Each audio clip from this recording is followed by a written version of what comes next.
ओम नमः सद्देभ्यः। ओम नमः सद्देभ्यः। ओम नमः सद्देभ्यः।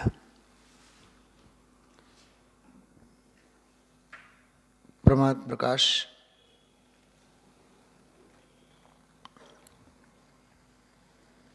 એકસઠ, 62 અને 63.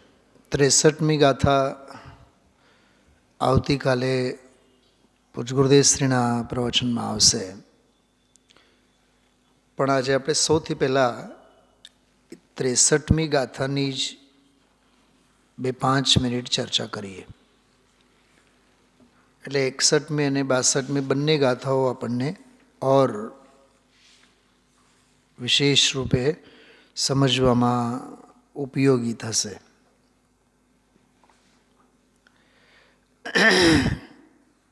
63મી ગાથામાં એમ કહે છે, પાપને લીધે નરક અને તિર્યંચ ગતિમાં જીવ જાય છે. ખોટી ગતિ, કુગતિ. પુણ્યને લીધે સ્વર્ગની પ્રાપ્તિ કરે છે.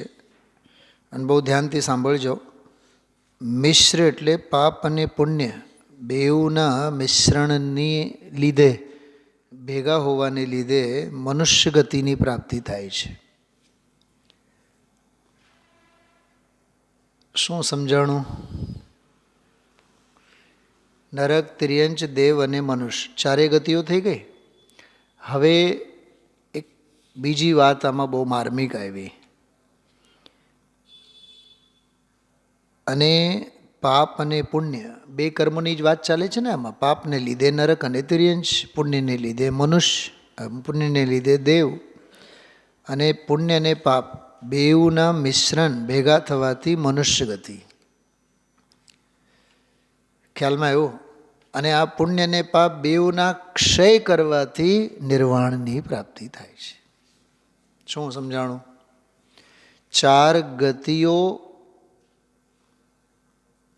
શેના લીધે મળે છે, કયા કર્મોને લીધે મળે છે એની વાત. અને કર્મ ક્ષય થયે નિર્વાણની પ્રાપ્તિ થાય છે. બીજી ભાષામાં કહીએ, સમયસારજીની પહેલી ગાથામાં મોક્ષને અપવર્ગ કીધું. કેમ કે ધર્મ, અર્થ અને કામ આ ત્રણ પુરુષાર્થોને વર્ગ કહેવાય. વર્ગ એટલે એક ટીમના. અને એ સિવાયનો છે એટલે એને અપવર્ગ કહેવાય. પંચમ ગતિ મોક્ષને અપવર્ગ કહેવામાં આવે છે.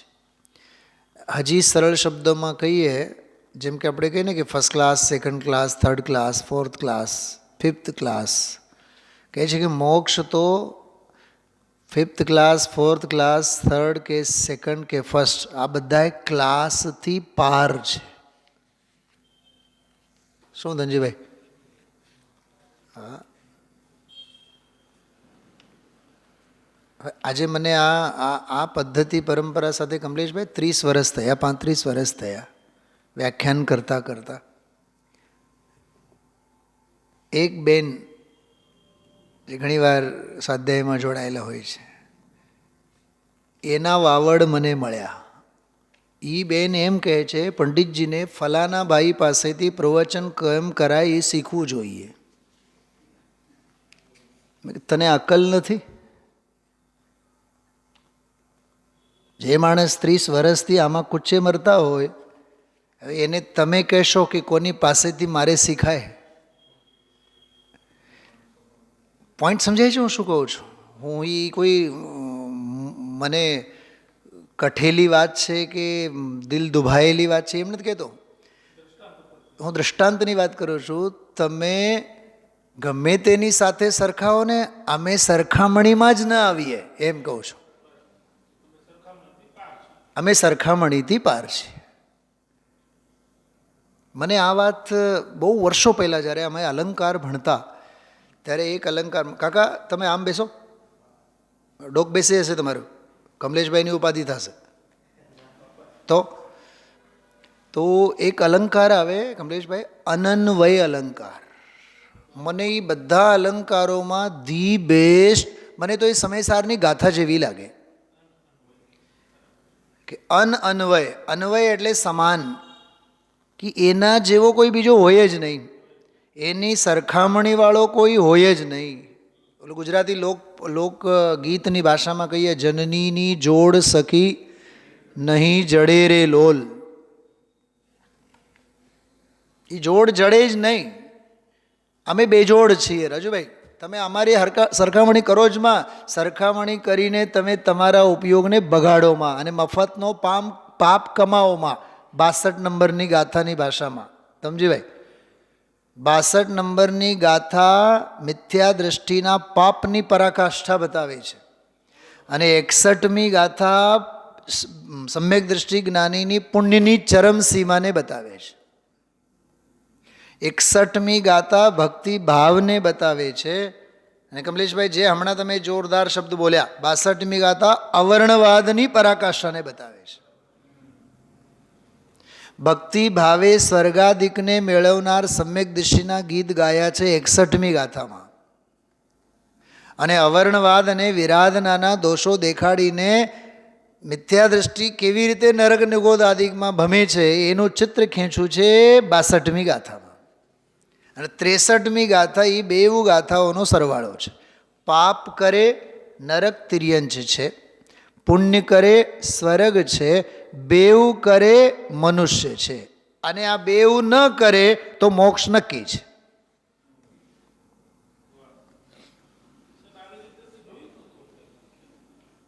હું હંમેશા કમલેશભાઈ, મેં મારા આનંદ માટે જે ગાથા ચાલતી હોય ને એને આગળ પાછળની ગાથા, આ તો કાંઈ નહીં, હું તો 14 ગાથાઓની ફિલ્મ ખેંચવાનો છું અહીંયા. 14 ગાથાઓ.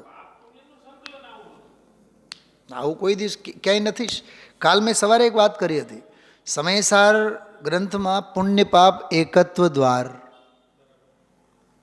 સમયસાર નાટકમાં સમયસારજીમાં પુણ્ય પાપ અધિકાર, પુણ્ય પાપ અધિકાર. હવે એ અધિકારને બનાસદાસજીએ નામ લખ્યું પુણ્ય પાપ એકત્વ દ્વાર. જેમ લક્ષ્મીકાંત પેરેલાલ એકત્વ દ્વાર.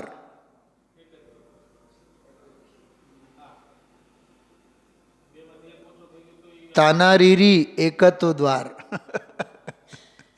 તાનારીરી. હા, ભજન ભક્તિમાં જ્યારે હાર્મોનિયમ વાળા ગાય ને સૌથી પહેલાં તા તા તા તા તા તા ની ની ની ની ની રી રી રી એમ એમ કરીને સ્વર મેળવે. તો એ હવે ખબર પડી કે યાર એ તો નમો અરંતાણમ જેવો ઉપકારને સ્મરવાની વાત છે. ઓલી બે બહેનોનો ઉપકાર. તાનસેને ત્યારે જાહેરાત કરી કે હવેથી હું જ્યારે પણ કોઈ પણ રાગની સાધના કરીશ, સૌથી પહેલી આદરાંજલિ તાના રીરીને સમર્પિત કરીશ. એટલે હાર્મોનિયમ વાળા પહેલા સુર મેળવે, સુર નહીં મેળવે, એ શ્રદ્ધાંજલિ આપે પહેલા. પણ એ હાર્મોનિયમ વગાડનારને પણ ખબર ન હોય, આગે સે ચલી આતી. એ એમાં એક રીત નથી આતું, આમ કરવાનો જ. હવે એનું કારણ અમારી પાસે છે, તમે સમજો તો ખરા. તાનારીરીના પપ્પાનું નામ કંચનલાલ, ગામના સરપંચ હતા. અમજદ ખાન અકબરના એ જે પીએ કહો કે બોડીગાર્ડ, તાનસેનના બોડીગાર્ડ તરીકે એને મોકલ્યા હતા. અમજદ ખાન એનું નામ હતું. બરાબર એના ઉપર નજર.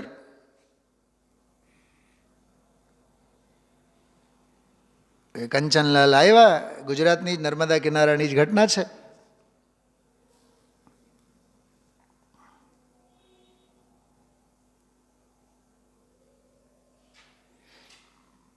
તાનસેન રાગ દીપકમાં ગાયું. ગોવિંદદાસ એમના ગુરુ આગ્રામાં એમની ચિતાને એમને આગ પ્રગટાવી. દિલ્હી ગયા, દિલ્હીથી આગ્રા આવ્યા હતા. હા, દિલ્હીથી આગ્રા આવ્યા હતા. મથુરામાં રહેતા પહેલાં એમના ગુરુ. રાગ દીપકનો નિયમ છે કે જે રાગ દીપકમાં ગાય ભલે ને આગ તો પ્રગટે, પણ એનો રાગ ગાનારનો પોતાનો શરીર આગથી ધીમે ધીમે ધીમે ધીમે ધીમે ભભકી ઉઠે. 6-8 મહિના પછી એનું મરણ થાય, એવો નિયમ છે રાગ દીપકમાં ગાનારનો.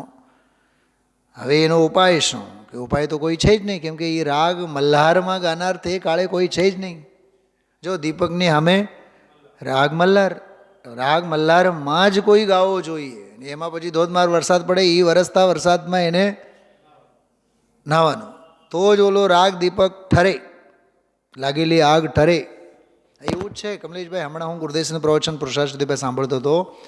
ગુરુદેવશ્રીએ એક બહુ સરસ વાત કરી કે સમ્યક દ્રષ્ટિ જ્ઞાની પુણ્યના ઉદયમાં મોહાતો કેમ નથી. એટલું સરસ બોલ્યા. પહેલી વખત એ ન્યાય સાંભળ્યું મેં કે અંદરના ઘાતી કર્મના વિકારોથી રહિત છે અને બહારના આઘાતી કર્મોના ઉદયે મળેલા સંયોગોની મમતાથી રહિત છે.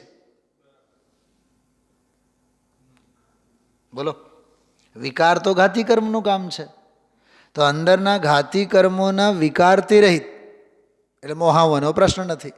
અને સમજે છે કે મળેલા સંયોગો, એમ બોલ્યા ગુરુદેવ, દીકરો જે છે ને એ અઘાતિયા કર્મના ઉદયે મળેલો સંયોગ છે. તો અમારે અંદરનોય વિકાર નથી, બહારના સંયોગોય નથી. પરિગ્રહની ભાષામાં અંતરંગ પરિગ્રહ નથી અને બહિરંગ પરિગ્રહ નથી. તો અમે પાપના ઉદયમાં શોક કેવા કરીએ અને પુણ્યના ઉદયમાં હરખ કેવા કરીએ. હર્ષ અને શોક બેઉથી અમે પાર છીએ.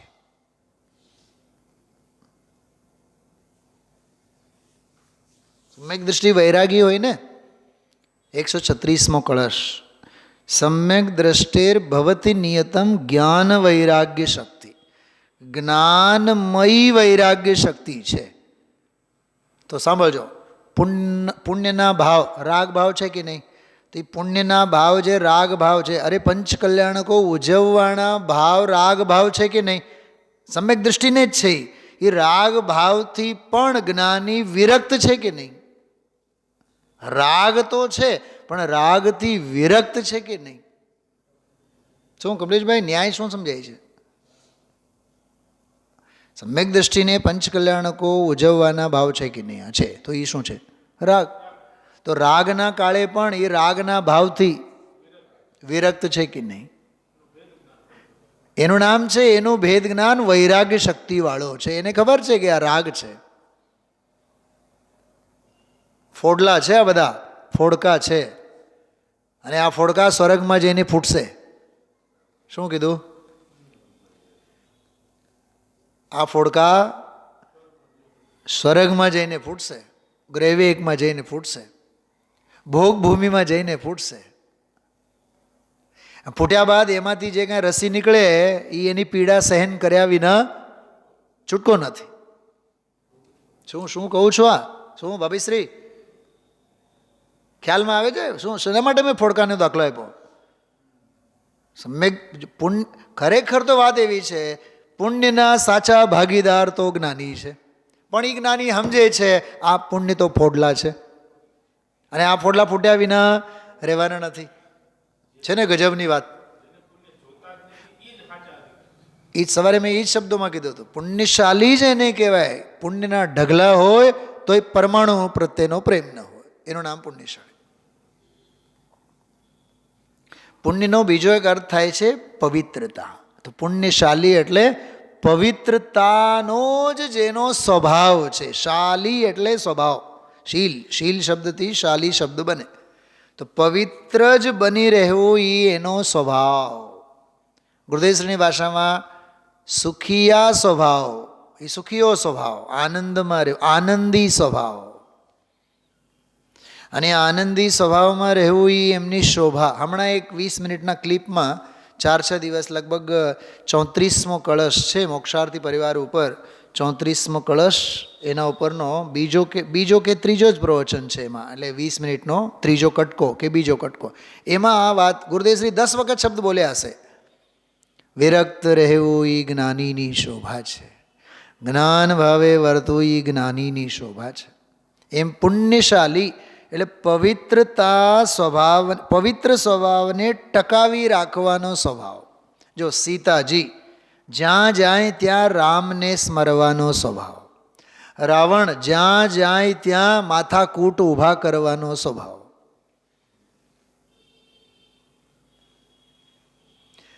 ઘણા એવા જીવો જ્યાં ત્યાં બધે ચોંટવાનો સ્વભાવ, અને સમજુ જીવને જ્યાં ત્યાંથી છૂટવાનો સ્વભાવ.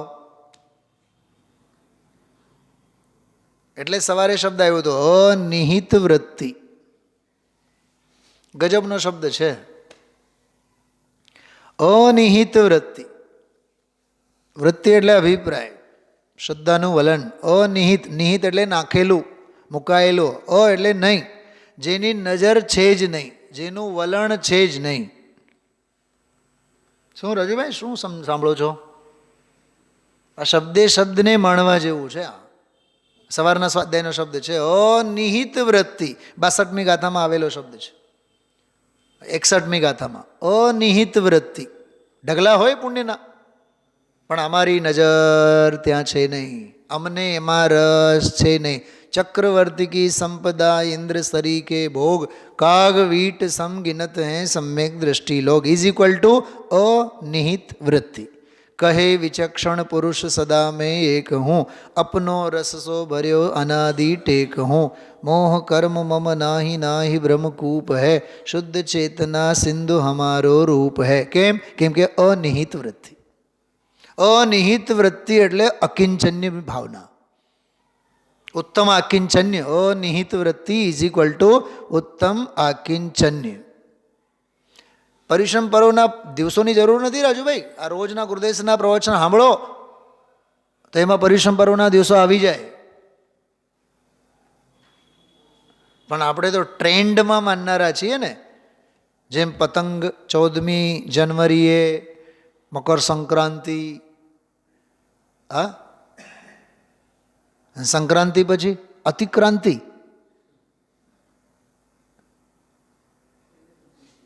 વિચાર તો કરો.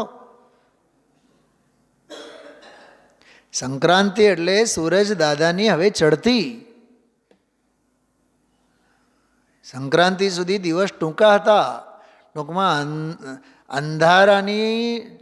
અંધારાનો સામ્રાજ્ય હતો, રાતનો સામ્રાજ્ય હતો. હવે રાત ઉપર દિવસની વિજય પતાકા ફેરાઈ અને હવે દિવસો ધીમે ધીમે ધીમે ધીમે મોટા થતા ગયા. અજવાળું વધશે, અંધારું ઘટશે, એનું નામ સંક્રાંતિ. તો અહીંયા મોહનો અંધારો, અજ્ઞાન અંધકાર ખૂટતું જવું જોઈએ, ટૂંકાતું જવું જોઈએ. અને સમ્યક જ્ઞાન, તત્વજ્ઞાનનું અજવાળું કેવળ તલના લાડવા ખાવાથી સંક્રાંતિ નહીં થાય, પતંગો ચગાવવાથી સંસ્કારથી નહીં થાય. એનો ભાવ ભાષણ કરવો જોઈએ. ખ્યાલમાં આવ્યું? તો સમજાણો પુણ્યશાલી એટલે શું? તો પુણ્યશાલી એટલે, પુણ્ય એટલે પવિત્રતા. એ પવિત્રતા જ જેનો સ્વભાવ છે. જેમ કે જળનો સ્વભાવ, જળનો શીલ, શીલ એટલે સ્વભાવ, શીતળતા. અગ્નિનો સ્વભાવ ઉષ્ણ. એમ જ્ઞાયક ભાવે, જ્ઞ ભાવે, સર્વજ્ઞ ભાવે, સહજ જ્ઞ ભાવે વર્તું, વીતરાગ ભાવે વર્તું. ખ્યાલમાં આવ્યું? અનિહિત વૃત્તિએ વર્તું, જ્ઞાતા ભાવે વર્તું. જ્ઞાતા ભાવ તો છે જ, જ્ઞાતા ભાવે જ વર્તું. એ જ્ઞાનીનો શીલ છે. એટલે શીલ પાહુડમાં તો નરકાદિકમાં પણ શીલ. એમ તો આપણને એમ થાય કે શીલ એટલે ત્યાં પછી શું લગન બગનના કાંઈ વ્યવહારો ન હોય એવું છે. અરે લગન સાથે કાંઈ લેવું દેવું નથી. શીલ એટલે સ્વભાવ, સ્વભાવની વળગન, એનું નામ શીલ. તો અનિહિત વૃત્તિ એવો જોરદાર શબ્દ છે 61મી ગાથામાં. તો આ 63મી ગાથા સમજાણી. શું કીધું આમાં 63મી ગાથામાં? પાવેણારવ, જો એક જ શબ્દમાં, પાવેણારવ તિર્યું. બસ વાત પૂરી. આ પાપનું ફળ. પાપને લીધે નારક અને તિર્યંચ. યાદ રાખજો, પાપ સાથે સંકળાયેલો જીવ નિયમથી નરક ગતિ અને તિર્યંચ પશુ ગતિમાં જવાનો છે. ત્યાં કોઈ માસીબા બેઠા નથી તમારી સિફારિશ સાંભળે. પાપી છો તો જાઓ નરકમાં, પાપી છો તો જાઓ ઢોર પશુમાં, ગુરુદેવની ભાષામાં આડા શરીરમાં જાઓ, ભૂંડ કુકરી સુકરીની યોનિમાં જાઓ. કેમ કે પાપ કર્યા છે. બોલો. પાવેણારવ તિર્યું. એક ખાતું પૂરું. બીજું, જીવ એટલે જીવ. જીવ પાપ કરે તો નારકી અને તિર્યંશ થાય. પછી કહે છે પુયણે. પુયણે એટલે પુણ્યથી. અમરું વિયાણું. વિજાનીહી એટલે જાણું. પુણ્યથી દેવ થાય. પાપથી નારકી અને તિર્યંશ થાય, નરક તિર્યંશમાં જાય. પુણ્યથી સ્વર્ગમાં જાય. બે વાત થઈ, પાપ અને પુણ્ય બેવું પૂરું થયું. હવે બેઉને ભેગા કર્યા. મિસ્સે મિશ્ર. મિશ્ર એટલે બેઉના ભેગા કરવાથી, ખીચડો કરવાથી માણસ ગઈ એટલે મનુષ્ય ગતિ મળે. અચ્છા, 1 મિનિટ માટે હું થોડીક બ્રેક લઈને એક વાત કરું છું. આપણને મનુષ્ય ગતિ ઉપર બહુ ગર્વ છે ને? કમલેશભાઈ બોલો. બહુ મૂછે તાવ દઈએ છે ને આપણે. અમે તો મનુષ્ય ગતિના, આર્યખંડના, અમે તો જૈન કુળમાં જન્મેલા મનુષ્યગત. સૌથી પહેલાં જન્મ લેવું એ જ કલંકની વાત છે. પહેલાં કબૂલ કરો.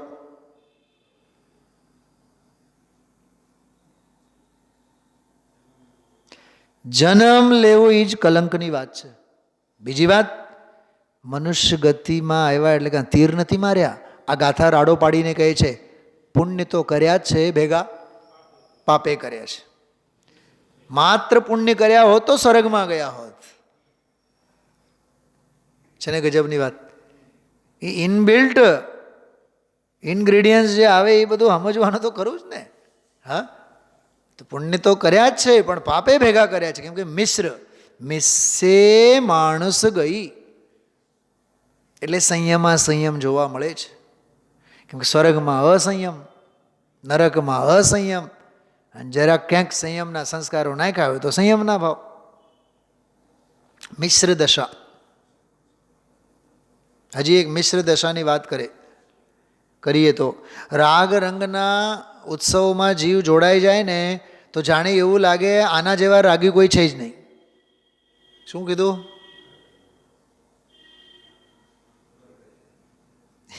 દાંત આવશે તમને. એક દાખલો આપો. મને ખબર નહીં, 3 દિવસ થયા સોનગઢમાં જે ઓલો ફોટાવાળો કાર્યક્રમ થયો ને, એ સવારે પણ મેં દાખલો આપ્યો હતો, ગઈકાલે પણ દાખલો આપ્યો હતો. કાલ રાત્રે ખબર શું કીધું કમલેશભાઈ? સમોશરણમાં બેસીને ભગવાનની વાણી સાંભળવું એ ઇન્દ્રિયનો વિષય છે. તો સમોશરણના પાછળ જઈને ફોટા પાડવાનું એ શું છે? મહા ઇન્દ્રિયનો વિષય છે. હા, હજી તને સૌધર્મ બનવાના કોડ છે, તને હજી સચી ઇન્દ્રાણી બનવાના કોડ છે, હજી તને દેવ બનવાના કોડ કે દેવી બનવાના કોડ. દેવ અને દેવી નિયમથી અસંયમી હોય. દેવ ગતિનો લોભ અને લાલચ એટલે અસંયમી દશાના નિદાન. અને યાદ રાખજે, ઇન્દ્ર અને ઇન્દ્રાણી, દેવ અને દેવી બનવાના નિદાનના ટાણે જો ગતિ બંધાય તો અસંયમની ગતિ બંધાય. કરોડો વર્ષો સુધી સંયમ જીવનમાં નહીં આવે. હવે વિચારો તો સાહેબ, અમે તો માણસ, આ ગાથા તો કંઈક બીજા જ દંડા લઈને બેઠી છે. યાદ રાખ, પાપ કરીશ તો નરક તિર્યંશ, પુણ્ય કરીશ તો સ્વર્ગ, અને બેવ કરીશ તો મનુષ્ય. અને આ બેવમાંથી કાંઈ નહીં કર તો મોક્ષ નક્કી છે. જો 4થો ચરણ. દોહી વિખઈ નિવાણું લઈ, જો બેઉને ક્ષય કરીશ તો નિર્વાણ થશે. બોલો રાજુભાઈ, પાપ કરવાનું, પુણ્ય કરવાનું, બેવું કરવાનું કે બેઉનો નાશ કરવાનો? બોલો બોલો, કંઈક બોલો, જવાબ આપો. નાશ કરવાનો ને? હવે સાચું કહેજો, ધર્મના નામે આપણને શું કરવું ગમે છે? પુણ્ય. અને ધર્મના ક્ષેત્રથી બહાર ગયા બાદ ઘર, પરિવાર, કપડાં, લત્તા, દાગ, દાગીના, એ બધું શું છે? પાપ. તો 24 કલાક કાં તો પાપમાં કાં તો પુણ્યમાં જાય છે. પુણ્ય અને પાપને ક્ષય કરવા માટે પડખું આપણે કોઈ દી ફેરવતા જ નથી, વિચાર જ નથી કરતા.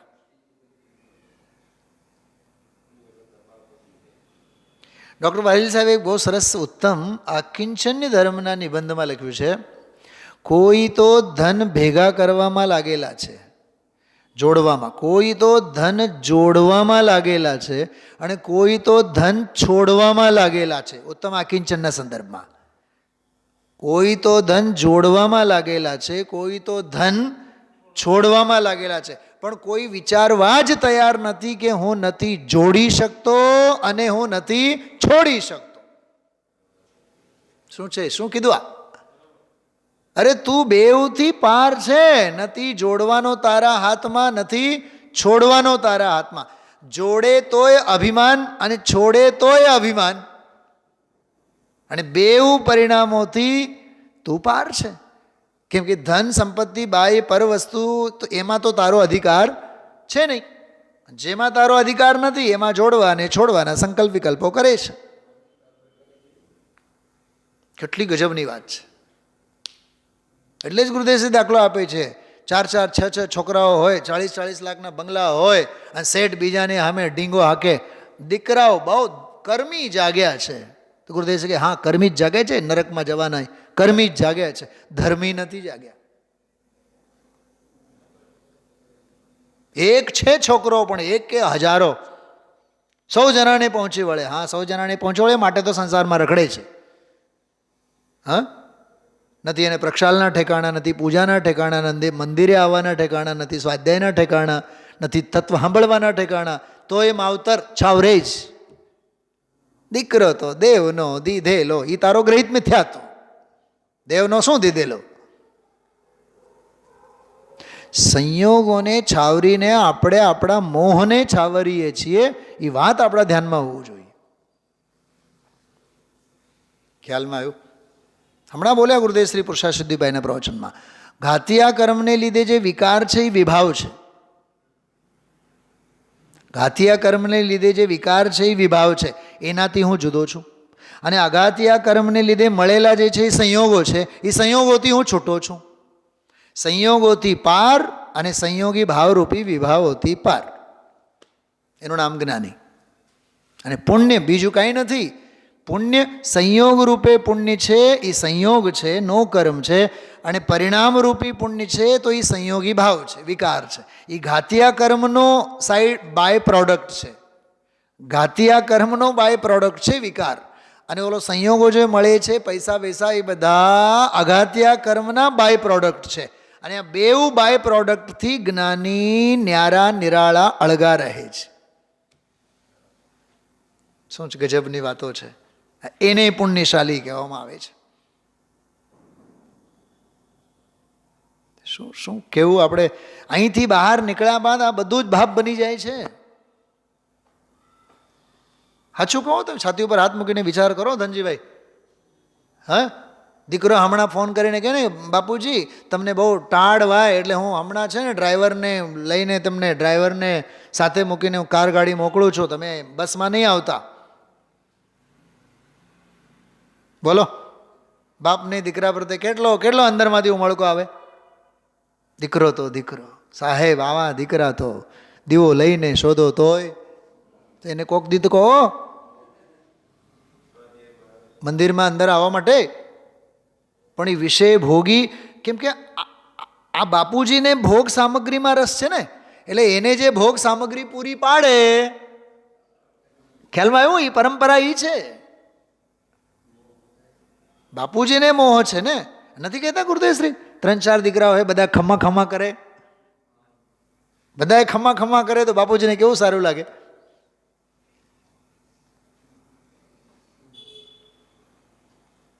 હા, બાપુજી જ્યારે મરવા ટાણે થાય ને પછી પંડિતજીને યાદ કરશે, પંડિતજી કાંઈક તમે સમાધિ મરણ સંભળાવો. તો તમે દીકરા શેના માટે છો? પૈસા કમાવવા માટે જ? દીકરો કબાટની ચાવી લેશે કેળથી. રાજુભાઈ યાદ રાખજો શું કહું છું. દીકરાઓ શું કરશે? ઘરેણાઓ મૂકેલા લોકરની ચાવી ઝૂંટવી લેશે અને સાધર્મી સમયસારની ગાથા સંભળાવશે.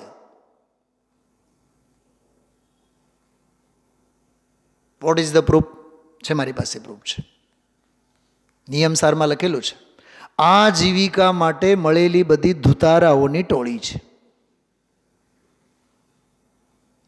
તોય માહો માહે મારો દીકરો, હા મારો ઘર. સાધર્મી ઉપર કોઈ દી એટલો વાત્સલ્ય આવે છે?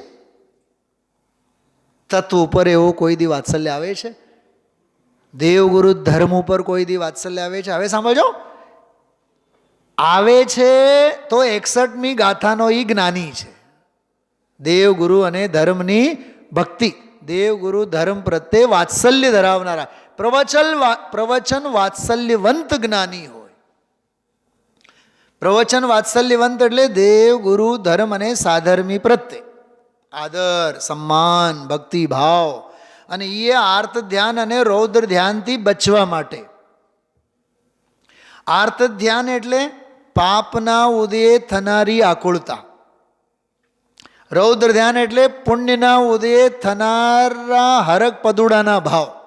પરિગ્રહાનંદી, ચૌર્યાનંદી, આનંદરૂપ ધ્યાન. વિષયાનંદી, વિષય ભોગો ભોગવે. તો એ રૌદ્ર ધ્યાન એટલે પુણ્યના ઉદયે થયેલા જે રાગના ઉલાળા બધા, હર્ષરૂપ અને ઓલા શોકરૂપ. તો હર્ષ અને શોકથી બચવા માટે, આર્ત અને રૌદ્ર ધ્યાનથી બચવા માટે સમ્યક દૃષ્ટિ જ્ઞાની દેવગુરુ ધર્મ અને પંચ પરમેષ્ઠીની સાક્ષીએ ધર્મ ધ્યાનમાં લીન હોય છે. હું આ મનની વાત નથી કહેતો, 61મી ગાથામાં ટીકામાં બધું લખેલું છે. હું જ્યારે ઘોળીને પીવું ને ત્યારે જ હું એની વાત કરું. હું આભમાં તીર નથી મારતો. તમે 61મી ગાથા એક એક પંક્તિ તમે લોકો બરાબર એમાં જોઈ શકો છો. આર્ત અને રૌદ્ર ધ્યાનથી બચવા માટે એવો શબ્દ વાપરેલો છે. અને એને એ વાત પંચાસ્તિકામાં લીધી છે. અસ્થાન રાગ વંચનાર્થમ કદાચિત જ્ઞાનીનો અપી ભવતી. અસ્થાને રાગ ન જાય, અસ્થાને ઉપયોગ ન જાય, એ અપ્રશસ્ત રાગથી બચવા માટે પંચ પરમેષ્ઠીના સ્તુતિ સ્તવન રૂપ એને ભક્તિના ભાવો આવે છે. અને એનાથી સાતિશય પુણ્ય જ્ઞાનીને બંધાય છે. શુભ ભાવનો એ અધિકારી જ્ઞાની. અને પછીની 62મી ગાથામાં કીધું, દેવની નિંદા કરે, ગુરુની નિંદા કરે, શાસ્ત્રની નિંદા કરે, સાધર્મીની નિંદા કરે. એક વાત કહું, સમયસાર મને બહુ અઘરું પડે છે. એ સમયસારની નિંદા છે. રજુભાઈ સાહેબ, આજનું પ્રવચન તો બહુ અઘરું હતું. કા પૈસાની બાબતમાં કોઈ દિવસ અઘરું બઘરું તો કાંઈ લાગતું નથી. અચ્છા, ગ્રાહક જે આવે બધાએ ઠેકાણે માથાવાળા જ હોય? તોય તમે કહો ને, અમે તો ગમે તેટલા માથા ભારે આવે તોય બરાબર એને અમે શીશામાં ઉતારીએ, એને હાચવીએ. કાં સમયસારની છઠ્ઠી ગાથા સમજાતી નથી? કાં 7મી ગાથા અઘરી પડે છે? સમજાણું શું કીધું? કોઈ શાસ્ત્રને અઘરું કહેવું, આ વાત મને બહુ અઘરી લાગે છે, આ વાત મને નથી બેસતી, નિમિત્ત ઉપાદાનની વાત નથી બેસતી, કારણ શુદ્ધ પર્યાયની વાત નથી બેસતી, સ્વપર પ્રકાશકની વાત નથી બેસતી, બહુ અઘરું પડે છે. સૌથી પહેલાં તમારે તમાચા મારવા હોય તો પોતાના પ્રમાદને મારો, અનભ્યાસને મારો. કેમ કે અનભ્યાસે બધું અઘરું હોય અને અભ્યાસે બધું સહેલું હોય. પોતાનો પ્રમાદ અને અનભ્યાસ નથી જોતા. આપણે શું કહીએ? બહુ અઘરું, બહુ અઘરું. એ એમ બહુ અઘરું કહેવું એ શાસ્ત્રની નિંદા છે. 62મી ગાથા શું કીધું ધનજીભાઈ? આવી જોરદાર વાત છે. દેવની નિંદા, ગુરુની નિંદા, શાસ્ત્રની નિંદા. ગુરુની નિંદા અંગે તો હું તમને શું કહું, પંડિત ટોડરમલજી સાહેબે સુદૃષ્ટિ તરંગિણીને આધારે મોક્ષમાં પ્રકાશકમાં કેટલાક શ્રોતાઓના લક્ષણ લખ્યા છે. એમાં કેટલાક મચ્છર જાતિના શ્રોતા, કમલેશભાઈ સાંભળો, મચ્છર જાતિના શ્રોતા.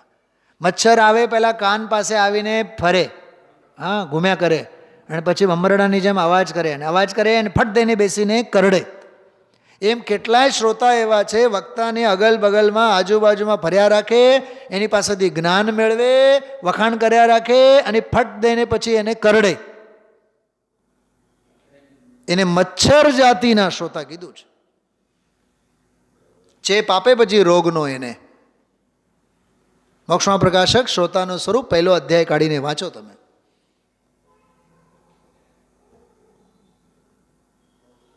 ઘેટા જાતિના શ્રોતા, ચાળણી જાતિના શ્રોતા, ગાય જાતિના શ્રોતા, દુનિયાભરના બધા પ્રકારો બતાવ્યા છે. સુદૃષ્ટિ તરંગિણી, જ્ઞાનાર્ણવ, શ્રાવકા જ્ઞાનાર્ણવ ગ્રંથ છે શુભચંદ્રાચાર્યનો, એમાં પણ શ્રોતાઓના બધા લક્ષણો છે આવા. એટલે દેવની નિંદા, ગુરુની નિંદા, શાસ્ત્રની નિંદા. હજી એક વાત કહું, સંયમ ગમતું નથી, અસંયમ છૂટતું નથી, એ ગુરુની નિંદા છે. કેવી રીતે? કેમ કે ગુરુનું વ્યક્તિત્વ કોને કહેવાય? અસંયમથી હંમેશા દૂર રહે અને સંયમ સાથે હંમેશા વળગીને રહે, એનું નામ જ છે ને ગુરુ. તો તને સંયમ ગમતું નથી, તને અસંયમ છૂટતું નથી, એટલે તને ગુરુ પદ જ ગમતું નથી, તું ગુરુની નિંદા કરે છે. આ 61, 62, 63 આ 3 ગાથાઓ. આપણે એકે લીટી વાંચી નથી 61, 62મી ગાથાની અત્યારે, તો સવારે બધું જ લીધું છે આપણે. છેલ્લી એક વાત, ગુરુ દ્રોણ ધનુર્વિદ્યા શીખવાડે અને અર્જુનની બુદ્ધિ ભ્રષ્ટ, એ ધનુર્વિદ્યામાં રસ ન લે, એ ગદા યુદ્ધમાં રસ લે. દુર્યોધન તો હતો જ ને, ધનુર્વિદ્યામાં રસ ન લીધો અને ગદા ચલાવવામાં રસ લઈ લીધો. બોલો, એ દ્રોણ દ્રોહી છે કે દ્રોણ ભગત છે? બોલો દામજીભાઈ, બોલો. દ્રોણ પાસે તો કઈ વિદ્યા હતી? ધનુર્વિદ્યા હતી. તો તારે તો ધનુર્વિદ્યા અર્જિત કરવી જોઈએ ને, તો તું ધનુર્વિદ્યા તો શીખતો નથી અને ગદા વિદ્યામાં જે રસ છે એ મૂકતો નથી, તો તું ખરેખર દ્રોણની નિંદા કરે છે. એમ વીતરાગી સર્વજ્ઞ ભગવાન પાસે, સંયમી નિર્ગ્રંથ મુનિ ભગવંતો પાસે સંયમ સિવાય બીજું કાંઈ નથી. તું સંયમને પકડતો નથી, સંયમને સત્વારે આગળ વધતો નથી, અસંયમને મૂકતો નથી, તું ગુરુદ્રોહી છે. હા, ચલો છેલ્લી કહેતા કહેતા હજી એક વાત મગજમાં આવે છે. પૂજ ગુરુદેવશ્રી જ્યારે નાના હતા, તમે બધાને ખ્યાલ છે, નિશાળમાં 5મા 6મા ધોરણમાં જ્યારે હતા ત્યારે એમને ઇતિહાસ ભૂગોળમાં વગેરે રસ નહોતો. પાઠશાળામાં ધાર્મિક પઢાઈ એમાં રસ લેતા. કોક છોકરાએ ગુરુદેવશ્રીની ફરિયાદ કરી કે આ પાઠશાળાનું જ કર્યા રાખે છે, ધર્મનું જ કર્યા રાખે છે, નિશાળનું કરતા નથી. ઓલા શિક્ષકે ગુરુદેવશ્રીને બોલાવીને નાની ઉંમરમાં ઠપકો આપ્યો કે તમે સૌથી પહેલાં નિશાળનું કરો, પછી તમે ધર્મનું કરો. તે જ ક્ષણે ગર્ભ કલ્યાણકના બીજની વાવણી થઈ. આજથી હવે અમારે લૌકિક ભણતરમાં રસ જ નહીં. ગુરુદેવશ્રીના મોઢેથી આ વાત પ્રવચનોમાં આવે છે. તે દીથી લૌકિક ભણતર પ્રત્યે અમને ઉદાસીનતા થઈ ગઈ. ત્યારે અમે કીધું, અમે સૌથી પહેલાં આત્માનું, ધર્મનું, પાઠશાળાનું કરશું, સમય વધે તો લૌકિક કરશું. હવે આપણી પાસે શું જવાબ છે બતાવો? બોલો રાજુભાઈ, શું જવાબ છે તમારી પાસે? સાહેબ, પહેલાં અમે ધંધાનું કરશું, વ્યાપારનું કરશું, અને સમય જો વધે તો અમે ધર્મનું કરશું. તો બતાવો, આપણે બધા ગુરુદ્રોહી છીએ કે ગુરુ ભગત છીએ? એ 62મી ગાથા એ કહે છે, ગુરુના દ્રોહી નહીં બનો, ગુરુ ભક્ત બનો. નાની નાની બાબતોમાંથી ઘણું શીખવા જેવું છે. વિચારજો. ઓમ નમઃ સિદ્ધિ.